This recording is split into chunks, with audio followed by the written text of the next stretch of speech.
노스웨스트 1482에서는 21번 도로의 중앙 차선에 있다고 나와요? 그럴 것 같아요. 사실 잘 모르겠어요. 오후 2시 직전 디트로이트 관제탑에 울려 퍼지는 말들은 망설임과 불확실성으로 가득 차 있었다. 하지만 콘크리트조차 사라진 짙은 안개 속에서 그 단순한 말은 다가올 비극을 예고했다. 재난 이야기가 확실하지 않습니다. 라는 말로 시작되는 경우가 얼마나 많을까. 항공계에서 이 문구는 사실상 대죄로 여겨집니다. 항공은 정밀성을 기반으로 번영합니다. 모든 버튼이 적절한 순간에 눌리고 모든 단어가 정확하게 전달되며 모든 결정이 자신감 있게 내려집니다. 하지만 1990년 12월 3일 디트로이트에서 피츠버그로 이륙하기 직전 노스웨스트 항공 1482편 DC-9의 조종석에서 그러한 자신감 부족은 확연히 드러났습니다. 그리고 그 이유는 비행기가 지상 주행을 시작하기 훨씬 이전으로 거슬러 올라갑니다. 모든 것은 두 남자, 두 조종사, 그리고 이러한 상황에서는 결코 만나서는 안 될 두 가지 이야기에서 시작됩니다. 이 비행의 기장은 지난 6년간 항공업을 떠나 있었습니다. 선택이 아니라 필연이었습니다. 단순한 신장 결석으로 시작된 병이 악화되어 결국 비행을 그만두고 수술과 지상에서의 고통뿐 아니라 재정적 파탄까지 겪게 되었습니다. 수년간 그는 기다리며 불확실한 삶을 살았습니다. 세상과 미국 연방항공청 FAA에 자신이 여전히 비행할 수 있다는 것을 증명하기 위해 고군분투했습니다. 마침내 허가를 받았을 때 그를 고용했던 항공사는 더 이상 예전과 같지 않았습니다. 한때 그를 고용했던 항공사는 인수되었습니다. 유니폼도 바뀌었고 절차도 바뀌었습니다. 공항은 이제 거대한 운영센터가 되었고 그때까지 그가 거의 알아보지 못했던 활주로와 유도로의 미로가 되었습니다. 시간은 어떻게 되었을까요? 그는 결코 시간을 되돌릴 수 없을 것입니다. 그는 23,000시간이 넘는 엄청난 비행 경험을 가지고 있었습니다. 하지만 지난 수십 년 동안 조종실은 변했습니다. 그리고 그 순간 그는 노련한 신참이었습니다. 하지만 아마도 가장 이상하고 불안한 것은 그가 부조종사와 맺은 예상치 못한 유대감일 것이다. 그는 미 공군 조종사다운 침착함과 명예심을 지녔고 B-82, 스트레토포트리스나 T-38 탈론 같은 전략 항공기에서 20년간 근무했다고 주장했다. 그의 이력서는 권위 있어 보였다. 하지만 한 가지 문제가 있었다. 모든 것이 거짓이었다는 것이다. 이후 조사 결과 부기장이 거짓말을 한 것으로 드러났습니다. 그는 자신의 임무, 전투 임무, 심지어 발생하지도 않은 비상 상황에서 사출 좌석을 사용했다는 사실까지 거짓말했습니다. 왜 그랬을까요? 아마도 잘 보이려고 그랬을 것입니다. 어쩌면 자신의 불안감을 감추려고 그랬을지도 모릅니다. 하지만 두 전문가 사이의 신뢰와 투명성에 수십 명의 생명이 달려있는 조종석에서 위선은 그 직업 자체보다 훨씬 더 큰 대가를 치르게 할 수 있습니다. 그날 두 남자는 게이트에서 만났습니다. 그리고 그곳에서도 자신도 모르게 매우 불안정한 한 쌍을 이루었습니다. 비행을 마치고 새로운 운영 시스템을 익히고 있던 기장은 전날 저녁 이후로 아무것도 먹지 못했습니다. 아직 수습 기간이었던 부기장은 공항에 대해 잘 알지 못함에도 불구하고 자신감 있는 척하려고 애썼습니다. 그리고 아마도 가장 중요한 것은 두 사람 모두 당시 가장 분주하고 복잡한 공항 중 하나인 디트로이트 공항에 대해 잘 몰랐다는 것입니다. 그리고 앞으로 살펴보겠지만 이것이 비극으로 직결된 일련의 결정의 시작이었습니다. 하지만 진짜 위험은 낯선 지역에만 있는 것이 아니었습니다. 두 사람 사이의 역학관계 또한 중요했습니다. 항공에서는 이를 권한 기울기, authority gradient라고 부릅니다. 누가 책임을 지고 누가 협조적인지 사이의 미묘한 균형입니다. 기장이 너무 권위적이면 부기장은 실수를 발견하더라도 침묵을 지킵니다. 하지만 부기장이 너무 단호하면 기장은 물러서서 통제권을 포기할 수도 있습니다. 1482편의 경우 기울기는 단순히 평탄한 것이 아니었습니다. 오히려 역전되었습니다. 새로 부임한 기장은 자신의 위치를 확신하지 못한 채 인상적인 연설에도 불구하고 자신의 항로조차 모르는 부기장의 지시를 따르기 시작했습니다. 그 그리고 이 모든 일은 44명의 승객을 태운 비행기에서 시야가 허용 수준 이하로 떨어진 날 일어났습니다. 이른 아침 디트로이트의 안개가 자욱하게 깔렸다. 처음에는 빛의 장막이 드리워졌다가 그 다음에는 두껍고 뚫을 수 없는 하얀 벽이 드리워졌다. 계기판은 시야를 4분의 3마일, 그 다음에는 0.5마일, 그 다음에는 0.5마일로 표시했다. 하지만 조종실 안의 시야는 더욱 나빴다. 여기는 거의 아무것도 없군요. 부기장이 중얼거렸다. 창밖을 내다보던 기장은 조용히 대답했다. 우린 여전히 똑같지 않나요? 그는 마치 그렇게 말하는 것 같았으. 다. 하지만 왜 계속해야 할까요? 지상 표지판도 더 이상 보이지 않는데 왜 계속해야 할까요? 공항이 바뀌었다는 희미한 기억에 왜 의존해야 할까요? 그리고 가장 중요한 건 왜 아무도 도움을 요청하지 않았을까요? 현대공항에는 각 항공기의 위치를 실시간으로 표시하는 지상 기반 레이더가 장착되어 있습니다. 하지만 1990년 디트로이트에는 이러한 기능이 없었습니다. 관제탑은 어둠 속에서 조종사의 무선 통신에 의존하며 운영되었습니다. 바로 그것이 문제였습니다. 조종사들도 어둠 속에 있지 않았습니다. 차이점은 그들이 자존심이나 무능해보 일까봐 큰 소리로 말하지 않았다는 것입니다. 만약 그들이 그렇게 말했다면 수십 편의 동시 비행으로 분주하고 전자 위치 측정 장비도 없는 관제탑은 DC 타임과 약간의 편향을 보였다는 사실을 알 방법이 없었다. 신호가 아닌 가정에 의해 결정된 머뭇거림이었다. 겉보기에 무해한 실수였다. 하지만 다른 수많은 오류들과 합쳐지면 치명적인 충돌을 초래할 완벽한 상황이 만들어질 것이었다. DC9과 지상 주행을 기다리는 동안 두 남자는 담소를 나누었다. 기장은 눈에 띄게 긴장한 표정으로 새로운 절차를 암기하려 애썼다. 한편 부기장은 환상적인 전투 이야기를 들려주었다. 영웅적인 이야기처럼 들리지만 사실은 잘 모르는 공항에 대한 불안감을 가리는데 도움이 되는 이야기였다. 그렇게 이 편안하고 격식 없는 대화 속 시간은 쏜살같이 흘러갔다. 보안 검색대 창문이 닫히고 안개가 짙어졌다. 시야가 좋지 않았음에도 불구하고 승무원들은 비행을 계속할 수 있다고 믿었습니다. 마침내 항공교통관제사는 이륙 허가를 선언했습니다. 하지만 항공교통관제사의 판단이 틀렸다면 어떻게 될까요? 지상비행 안전은 명확한 지시, 정확한 의사소통, 그리고 상황 인식이라는 세 가지 기본 원칙에 달려 있습니다. 이 세 가지 원칙이 동시에 적용되지 않으면 거의 항상 같은 결과, 즉 재앙이 초래됩니다. 다음 섹션에서는 활주로 횡단 중 발생한 간단한 실수와 열악한 조명, 그리고 부적절한 조종석 훈련으로 인해 비행기가 운영 중인 활주로 한가운데 실수로 착륙하게 된 사연을 알아보겠습니다. 더 심각한 것은 시속 250km 550km로 접근하는 물체를 감지하지 못했다는 것입니다. 최악의 상황은 지났다고 생각하세요? 아직 멀었어요. 개만이 당신의 길을 안내합니다.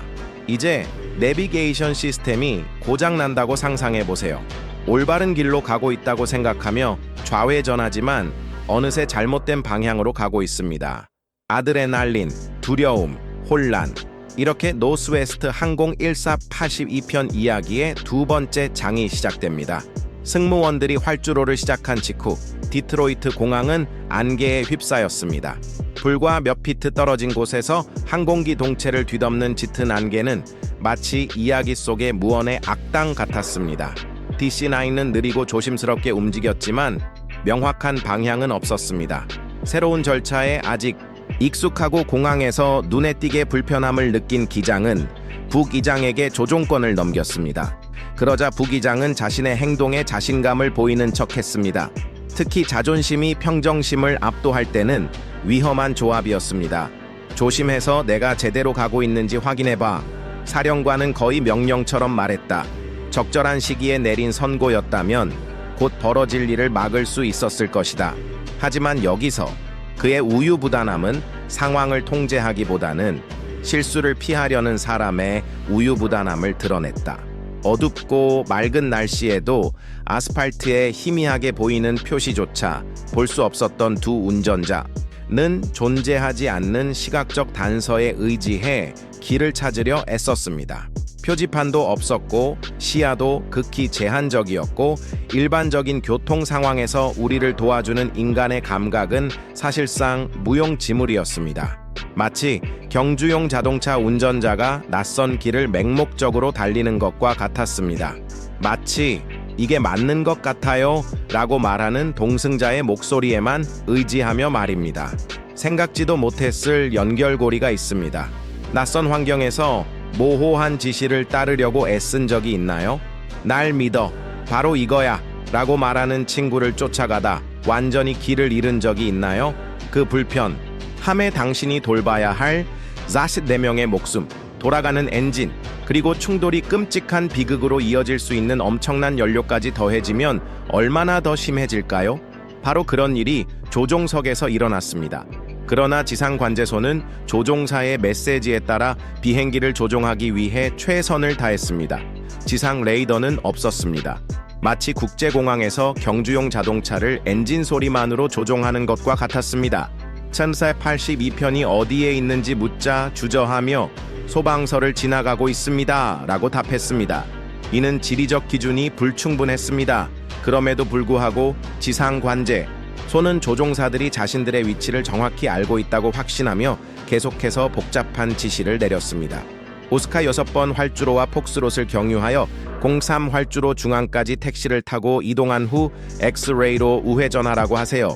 공항 직원들에게는 분명한 지시입니다. 하지만 안개 속에서 길을 잃은 사람들에게는 보이지 않는 길을 따라가다가 보이지 않는 갈림길에 도착하면 어디로 가야 할지 맞춰보세요 라고 말하는 것과 같습니다. 오스카 6호의 예상 진입 지점에 도착했을 때쯤 조종사들은 이미 항로를 벗어나 있었다. 너무 왼쪽으로 기울어 필요한 우회전을 놓친 것이다. 대신 그들은 왼쪽으로 튀어나온 중앙선을 보고 그 방향을 따라갔다. 부기장이 불안한 듯 중얼거렸다. 그런 것 같습니다. 기장은 또 다른 질문으로 대답했다. 좌회전인가요? 우회전인가요? 아무도 잘못된 결정을 내리고 싶어 하지 않고 모두가 서로를 따라가는 상황을 경험해 본 적이 있나요? 한 명은 조종하고 다른 한 명은 가속하며 둘 다 모든 것을 통제하고 있다고 생각하지만 결국 아무도 없다는 사실을 깨닫습니다. DC9은 잘못된 선회를 한 것입니다. 그리고 올바른 활주로로 향하는 대신 평행 활주, 로에서 천천히 이동하고 있었습니다. 그들은 진로를 벗어났고 상상했던 것보다 더 큰 재앙에 가까이 다가갔습니다. 한편 같은 활주로인 O3 센터에서 또 다른 항공편인 노스웨스트 항공 299편이 이륙을 준비하고 있었습니다. 승객 146명과 승무원 8명을 태운 보잉 727기였습니다. 3배나 더 크고 무거웠던 이 항공기는 이륙 준비를 마치고 허가를 기다리고 있었습니다. 그런데 이제 두 비행기는 아무도 모르게 충돌 경로에 들어섰습니다. 그리고 비극적인 것은 신호가 부족했던 것이 아니었다는 것입니다. 신호는 무시되거나 잘못 해석되거나 아예 작동하지 않았습니다. 활주로 등화는 꺼져 있었습니다. 활주로 중심선 등화는 구성 오류로 인해 비활성화되었습니다. 지상 표시는 낡아서 거의 보이지 않았습니다. 불확실한 징후가 보이면 모든 것을 중단시킬 수 있었던 항공교통 관제사들은 확인, 재방송, 그리고 더 많은 정보를 기다리는 것을 선호했습니다. 아무도 공황 조장자로 비춰지고 싶어 하지 않았습니다. 교통을 방해하고 싶어 하지 않았습니다. 하지만 당황이 생명을 구하는 경우도 있습니다. 182편 승무원들이 무릎에 올려진 지도를 이용해 항로를 찾으려 애쓰는 동안 시간은 쏜살같이 흘러갔다. 지도는 아무도 보지 않았다. 두 비행기 사이의 강역이 좁아졌다. 7바 27기는 엔진을 굉금과 함께 가속하며 활주로를 따라 안개를 뚫고 내려갔다. 한편 DC 나오기는 안전하다고 생각되는 항로를 따라 천천히 항로를 잡고 있었지만 결국 활주로 한가운데로 직진하고 있었다. 활주로가 아닌 아무도 있어서는 안 될 활주로였다. 밤에 불빛이 어두운 도로에서 이웃의 지시에만 의존하며 운전해 본 사람이라면 누구나 얼마나 스트레스를 받는지 잘 알 것입니다. 하지만 길게는 아무것도 없었습니다. 실수를 용납할 여지도 없었습니다. 그리고 이번 사고의 경우 그 실수가 190명 이상이 탑승한 2대의 비행기 충돌로 이어졌습니다. 그러면 왜 이런 일이 일어났을까요? 자존심 때문에, 침묵 때문에, 서로를 잃었다는 사실을 인정하기가 두려웠기 때문입니다. 아마도 가장 충격적인 순간은 기장이 사막에 비행기를 세우고 아무것도 보이지 않습니다 라고 말하는 순간일 것입니다. 그는 북이장에게 항공교통 관제사에게 연락해 달라고 요청합니다. 하지만 북이장은 망설입니다. 도움을 요청하는 대신 확신은 없지만 X선 구역에 있습니다 라고 말합니다. 항공교통 관제사는 승인되었습니다 라고 대답합니다. 그리고 DC-9은 비행을 계속합니다. 확신이 서지 않을 때 대답해야 한다는 압박감을 느껴본 적이 있나요? 마음속 깊이 포기하고 심호흡을 하고 싶을 때 자신을 믿으라는 말을 들어본 적이 있나요? 그 순간은 비극이 어떻게 소리 없이 펼쳐지는지 보여주는 좋은 예입니다.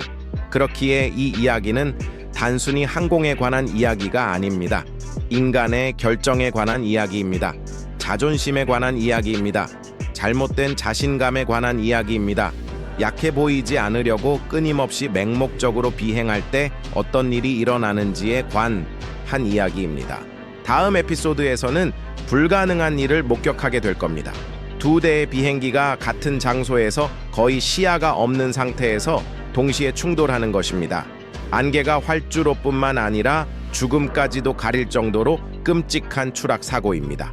여기까지 읽으셨다면 이 이야기들이 과거의 비극이 아니라 오늘날 우리에게 중요한 교훈이라는 것을 아실 겁니다.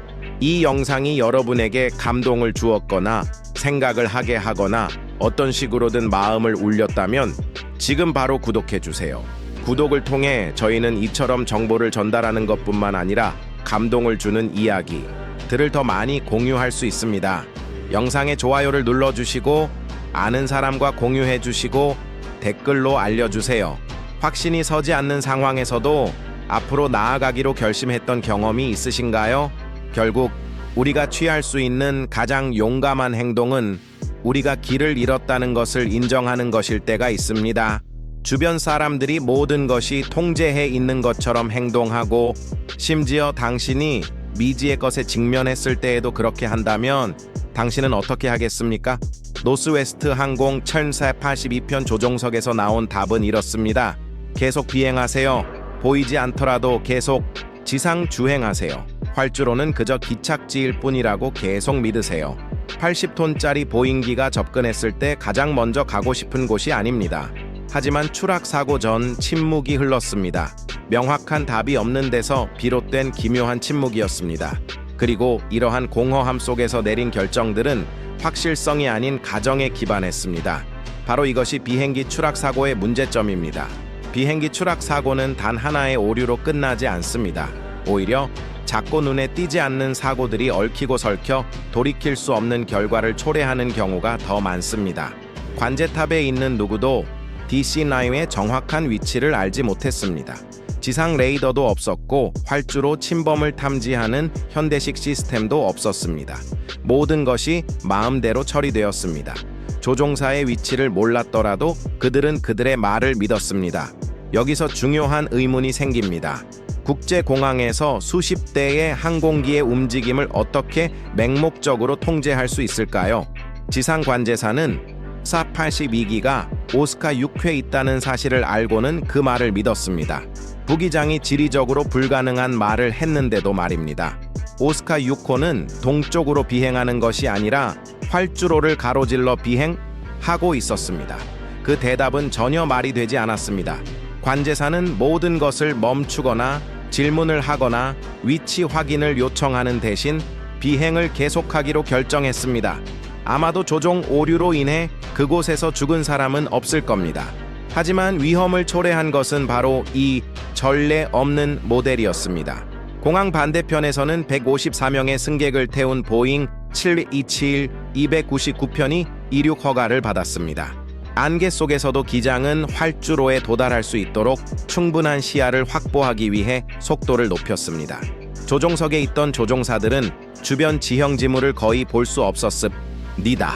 그럼에도 불구하고 그들은 자신감을 느꼈습니다. 마침내 관제탑은 이륙에 필요한 최소 가시거리인 0.25km를 발표했습니다. 하지만 이는 사실이 아니다. 일찍 도착한 비번 항공교통 관제사는 공항 주변 지정 지점의 시정을 독립적으로 측정하기로 결정했습니다. 결과는 놀라웠습니다. 실제 시정은 허용 한계보다 훨씬 낮은 0.25마일, 약 18마일이었습니다. 그는 이 사실을 당직 항공교통 관제사에게 보고했고 관제사는 공식 정보를 수정할 것을 제안했습니다. 관제사는 이를 거부했습니다. 왜냐하면 가시거리가 최소치 이하로 떨어지면 모든 발사가 취소될 테니까요. 지연, 혼란, 그리고 압박이 초래될 테니까요. 그리고 어쩌면 그의 생각에는 그럴 필요조차 없었을지도 모릅니다. 어쨌든 모든 게 통제되고 있었잖아요. 안 그래요? 이 결정으로 보잉 727은 지상에서 마지막 안전 순간을 놓쳤습니다. 더 나아가 인명피해로 이어질 수도 있었습니다. 보잉 727기가 활주로를 따라 속도를 높이던 중 DC-9기가 실수로 항공기 경로로 직접 진입했습니다. 기장은 여전히 주변에서 무슨 일이 벌어지고 있는지 이해하려고 애쓰고 있었습니다. 표시등이 깜빡이고 있었고 경고등이 고장난 것이었습니다. 잠시 망설이던 기장은 활주로 한가운데에 비행기를 멈춰 세웠습니다. 그는 부기장에게 이 활주로가 사용 중입니까? 라고 물었습니다. 첫 번째 경찰관은 자신 있게 대답했다. 아니요, 9시 27분입니다. 통과 허가를 받았습니다. 이런 세부 사항은 무섭습니다. 그들은 보조 활주로를 통과했다고 생각했습니다. 하지만 이미 주 활주로인 중간 활주로 03을 통과했고 또 다른 비행기가 이륙했습니다. 기장은 주차 브레이크를 당겼습니다. 그는 한숨을 쉬었습니다. 관제탑에 연락하려고 했지만 주파수가 틀렸습니다. 2번이나 틀렸음니 다. 게다가 시간이 얼마 남지 않았습니다. 비명을 지르는 꿈을 꾸었지만 제대로 소리를 내지 못했던 적이 있나요? 무언가 다가오는 것을 보고 움직일 수 없었던 적이 있나요? 1482호의 승무원들에게 이 순간은 진짜였습니다. 위치를 확인해 관제탑이 재촉하며 그의 의심을 더욱 부추겼다. 우리는 0927 엑스레이 교차로에 있습니다. 부기장이 대답했다. 하지만 이는 거짓말, 아니 잘못된 추측이었다. 그들은 03, 즉 중간 지점에서 기다리고 있었다. 활주로가 활성화되어 있었다. 727은 시속 250km로 접근하고 있었다. 이 시점에서 항공교통관제사는 경보를 울리고 모든 이륙을 취소할 수도 있었습니다. 주파수를 차단할 수도 있었죠. 하지만 관제사는 자신의 항로를 계속 가기로 결정하고 조종색의 정확한 위치를 확인받으려 했습니다. 그러면 왜 이런 일이 일어나는 걸까요? 시야가 어두울 때는 조종사의 목소리에 조종력이 달려 있습니다. 길을 잃었어요 라고 말할 용기에 달려 있죠. 그리고 마침내 조종사가 그 사실을 인정하는 순간 이미 너무 늦습니다. 관제탑 사령관은 가장 두려웠던 말을 들었습니다. 센터 22일에 있는 것 같습니다. 안전하지 않습니다. 그는 즉시 교통을 중단하라 라고 외쳤습니다. 옳은 결정이었습니다. 하지만 결정은 눈 깜짝할 새에 내려졌습니다. 그리고 이 상황에서는 몇 초가 전부였습니다. 보잉 72127은 100노트가 넘는 속도로 날고 있었습니다. 조종사들은 안개 속에서 어떤 신호를 찾아 헤맸습니다. 그리고 실루엣이 나타났습니다. 번개가 번쩍였습니다. 활주로 한가운데 하얀 유령이 나타났습니다. 움직이지 않는 비행기가 바로 앞에 있었습니다. 눈을 뗄 틈도 없었다. 727의 기장은 필사적으로 조종 레버를 왼쪽으로 급히 돌렸다.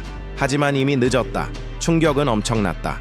727의 오른쪽 날개가 DCIM의 동체에 부딪혀 마치 종이처럼 산산이 조각났다. 좌석, 창문, 동체가 산산이 조각났다. 또 다른 무서운 사실은 DC-9 조종사들이 활주로를 비우려고 애쓰고 있었다는 것입니다. 그들은 막 브레이크를 푼 상태였습니다. 그들은 움직이고 있었는데 추락했습니다. 추락은 그들이 움직이던 중에 발생했습니다. 하지만 움직이는 것만으로는 그들에게 충분하지 않았습니다. 보잉 727의 날개 끝이 조종석을 꿰뚫었습니다. 유리, 금속, 그리고 피가 튀었습니다. 오른쪽 줄에 앉았던 승객 3명이 즉사했습니다. DC-9의 꼬리 엔진이 끊어졌습니다. 보잉 727의 날개는 4m나 잘렸습니다. 연료 누출도 발생했습니다. 그리고 침묵. 보잉 727은 기적적으로 멈췄습니다. 부상자는 없었습니다. 하지만 DC-9의 조종석은 연기로 가득 찼습니다. 불길이 동체로 번졌습니다. 승객들은 비명을 질렀습니다. 문을 열려고 했지만 화재로 인해 출구가 막혔습니다. 비행기 꼬리는 함정이었다. 많은 사람들에게 유일한 희망이었던 트렁크 해치는 작동하지 않았다. 정비 부족이었다. 훈련 부족이었다. 케이블은 정렬이 어긋났고 손잡이는 너무 세게 당겨져 부러졌다. 아무도 빠져나올 수 없었다. 이런 작은 세부 사항에서 얼마나 많은 비극이 발생하는가. 8명이 사망하고 10명이 중상을 입었습니다. 불타버린 DC-9의 모습은 아무도 제때 멈추지 못하고 모두가 길을 잃을 때 어떤 일이 일어나는지 보여주는 상징이 되었습니다. 이 이야기에는 영웅이 없습니다. 오직 결정만이 있을 뿐입니다. 좋은 결정도 있고 그렇지 않은 결정도 있죠. 하지만 모두 인간입니다. 그래서 모든 것이 더욱 현실적으로 느껴집니다. 아직 여기 계시면서 모든 세부 사항을 꼼꼼히 살펴보고 계시다면 모든 재난 뒤에는 더 큰 무언가가 있다는 것을 알게 될 것입니다. 결과가 달랐을 수도 있었던 일련의 결정들이죠. 바로 그렇기 때문에 이 이야기를 전하는 것이 중요합니다. 어쩌면 흐린 날 관제탑이나 조종석에 앉아 482편을 기억하는 누군가가 다른 결정을 내릴지도 모르기 때문입니다. 이 영상이 마음에 드셨다면 좋아요를 눌러주세요. 다음 에피소드를 시청하려면 구독하세요. 이 영상에서는 사건의 뒷이야기, 나중에 발견된 오류, 그리고 이 사고가 항공계를 영원히 바꿔놓은 과정을 다룹니다. 계속할 준비 되셨나요? 앞으로 일어날 일은 비극이 단순한 충돌로 끝나지 않는다는 것을 증명할 것입니다. 충돌 후 이어진 침묵은 소음보다 더 끔찍했습니다. 1초, 어쩌면 2초 동안 모든 것이 멈춘 듯 했습니다. 80톤이 넘는 비행기가 안개 자욱한 활주로 한가운데에서 다른 비행기와 충돌했습니다. 하지만 당시에는 아무도 진짜 악몽이 이제 막 시작되고 있다는 것을 눈치채지 못했습니다. DC-9 1482편과 충돌한 보잉 727기는 노스웨스트 항공 299편의 속도를 늦추는데 성공했습니다. 기적적으로 기장은 정밀한 수술로 비행기를 충돌 지점에서 640m 떨어진 곳에 정지시켰습니다. 폭발은 없었고 승객 154명 전원이 무사히 탈출했습니다. 다만 한쪽 날개에서 감지되지 않은 연료 누출이 비에 젖은 활주로에 떨어졌을 뿐입니다. 다른 상황이었다면 현대 항공의 기적이라고 불렸을 것입니다. 하지만 그날은 그렇지 않았습니다. DC-9은 활주로로 복귀하면서 곧 연료가 바닥났습니다. 그 충격은 마치 알루미늄 캔을 칼로 찢듯 항공기 오른쪽 측면을 강타했습니다. 727기의 날개가 좌석들을 찢고 들어와 기내를 심하게 손상시켰고 DC-9의 오른쪽 후방 엔진을 완전히 파괴했습니다. 손상된 측면 창문 근처에 앉아있던 승객 3명이 즉사했습니다. 피투성이가 된 다른 사람들은 짙은 연기와 운걸, 거리는 비명소리 속에서 간신히 일어섰습니다. 불길이 번지기 시작했을 때는 이미 너무 늦어서 침착함을 유지할 수 없었습니다. 1482편 기장은 연료 스위치를 켜서 엔진을 끄려고 했습니다. 성공했습니다. 하지만 참사의 엄청난 힘 때문에 엔진은 꺼지지 않았습니다. 몇 초 만에 동체가 불길에 휩싸였습니다. 검은 산성 연기가 객실과 통로를 뒤덮었습니다. 바닥이 흔들리고 천장이 무너졌습니다. 사람들은 공황 상태에 빠져 도망치려 했습니다. 어떤 사람들은 울부짖었고 어떤 사람들은 비명을 질렀습니다. 하지만 대부분은 충격에 빠져 정확히 무슨 일이 일어났는지 이해하려고 애썼습니다. 이것이 전체 재난에서 가장 끔찍한 측면 중 하나였습니다.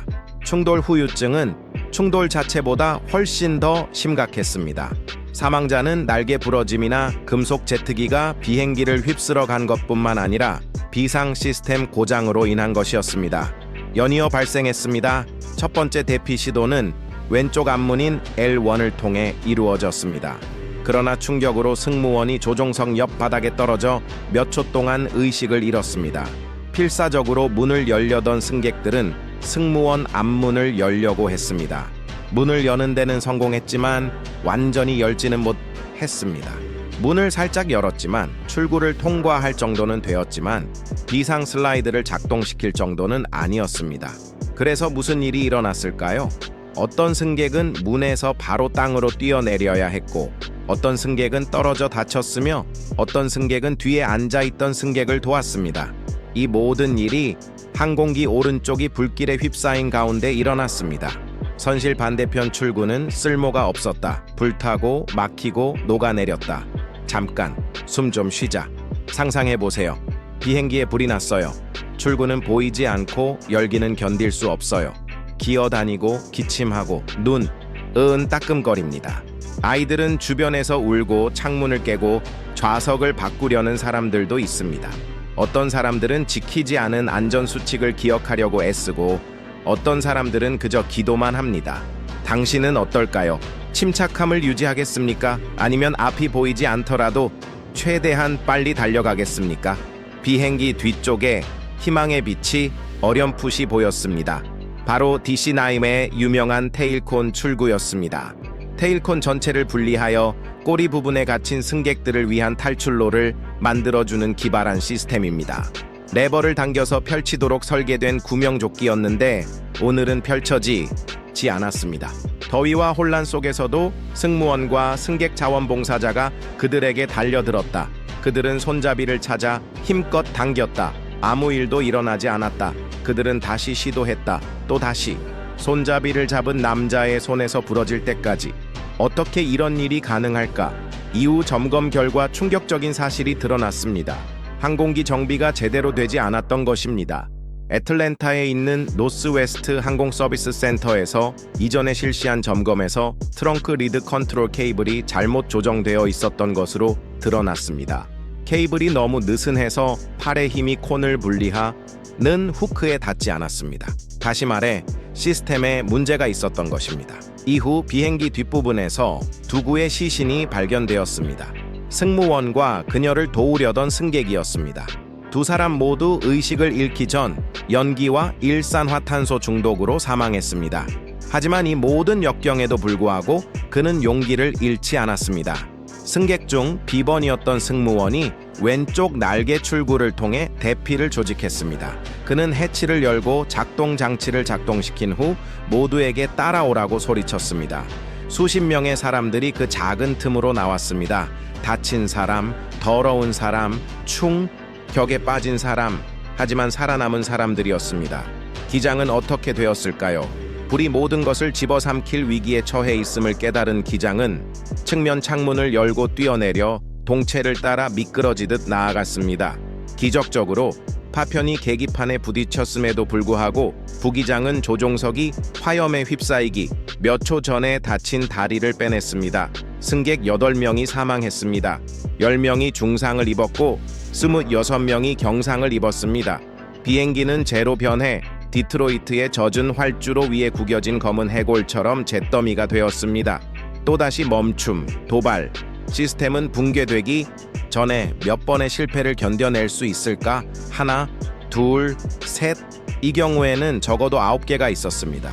경험이 부족한 비행장 사령관, 적인 함정을 만들어냅니다. 흥미로운 사실 하나를 알려드리겠습니다. DC9와 충돌했던 보잉 777기는 수리되었습니다. 네, 다시 비행했습니다. 퇴역하기 전까지 17년 동안 운항되었습니다. 하지만 DC9은 활주로에서 미끄러져 나가지 않았습니다. 잿더미가 된 이 비행기는 상황이 달라졌을 수도 있었음을 일깨워줍니다. 이 사고 이후 FAA가 저시정 활주로 정책을 완전히 변경했다는 사실을 알고 계셨나요? 주요 공항에서는 스톱바라고 불리는 전멸 적색 등 경고 시스템이 의무화되었습니다. 소규모 공항에서도 조종사들은 이제 항로가 불확실할 경우 정지하고 도움을 요청하도록 훈련받고 있습니다.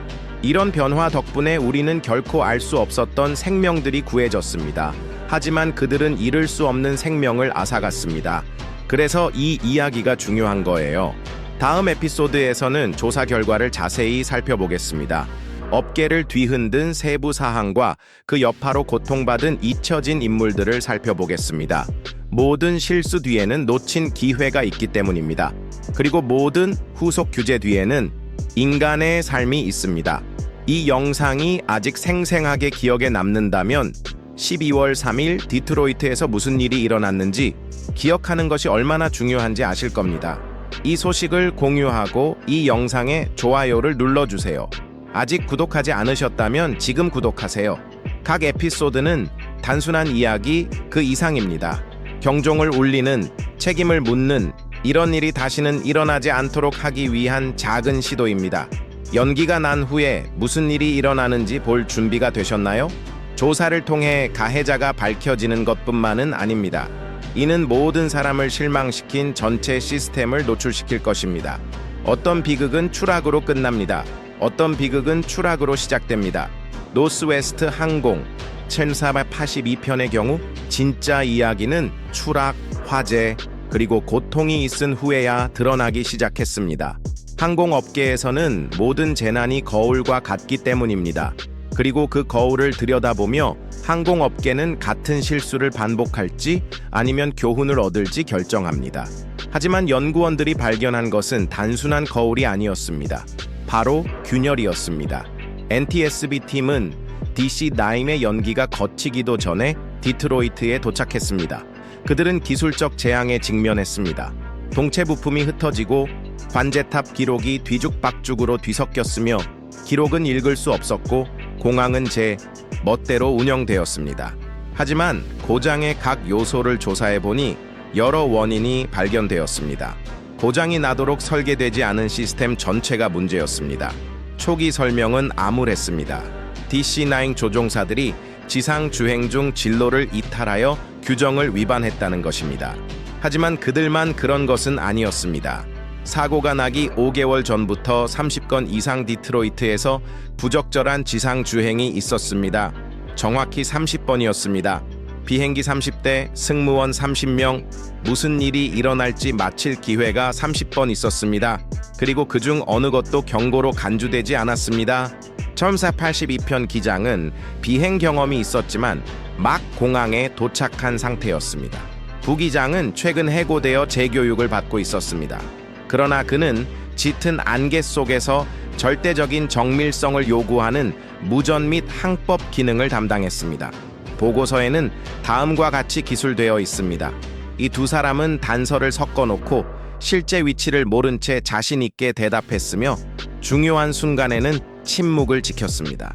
마치 주파수를 바꿔서 거의 2분간 타워와 통신이 두절된 것처럼, 마치 보이지 않는 미사일처럼 죽음이 활주로를 향해 돌진했던 그 2분처럼.